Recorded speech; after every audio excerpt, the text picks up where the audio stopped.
Okay, some final thoughts about the Milwaukee Fuel M18 Chainsaw with the 16-inch bar. With the 12 amp hour batteries, does really good. 5 amp hour runs a lot slower. The two nuts, make sure you get some of those spare because they're not retained like on the still, like my MS-261. My 025, yeah, they fall off too. So get some spares of that. Bar, and chain still does a pretty good job. It's not powerful like the MS-261, but it probably moves faster than my 025, or has more power than that. 12 amp hour battery makes a big difference as far as how speed goes. The 5 would work in a pinch. I used it for a little while. I went through it pretty fast.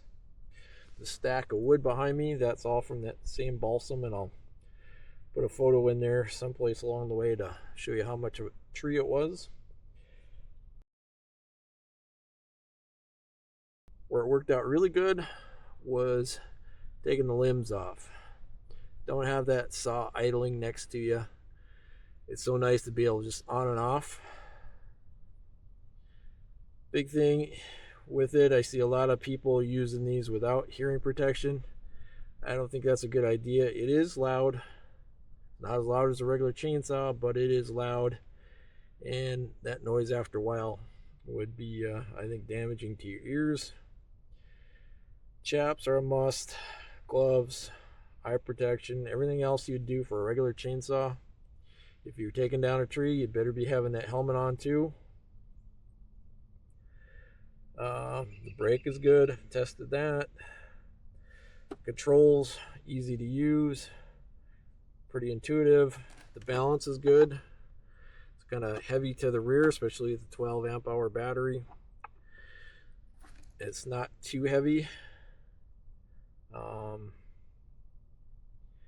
All in all, for a backup saw or something you're going to keep in the truck in case you got a tree down across the road, you need to cut it up, or on the four-wheeler, the UTV, or the tractor, you don't have to take fuel along, just take your batteries. I think if I was going to set up a kit with this, I'd have 2 bars, 2 chains, a couple of batteries, small thing of bar oil, and you'd be good to go. You could probably handle most things that you're going to run across. Well, I know a lot of fire departments are going to cordless battery operated saws, either in the DeWalt or the Milwaukee.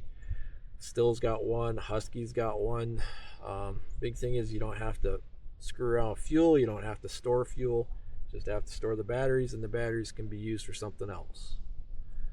So all in all, for what the price I got it was at Northern Tool, marked down from $329 to $229. This is of May of 2025. I had some gift cards, reduced that price even more. I already had the 12 amp hour battery for some other tools, so an additional item to the inventory when I'm out there cutting. Yeah, I think it's got its place.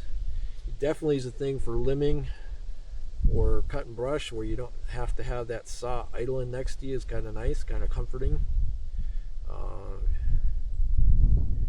Did really good.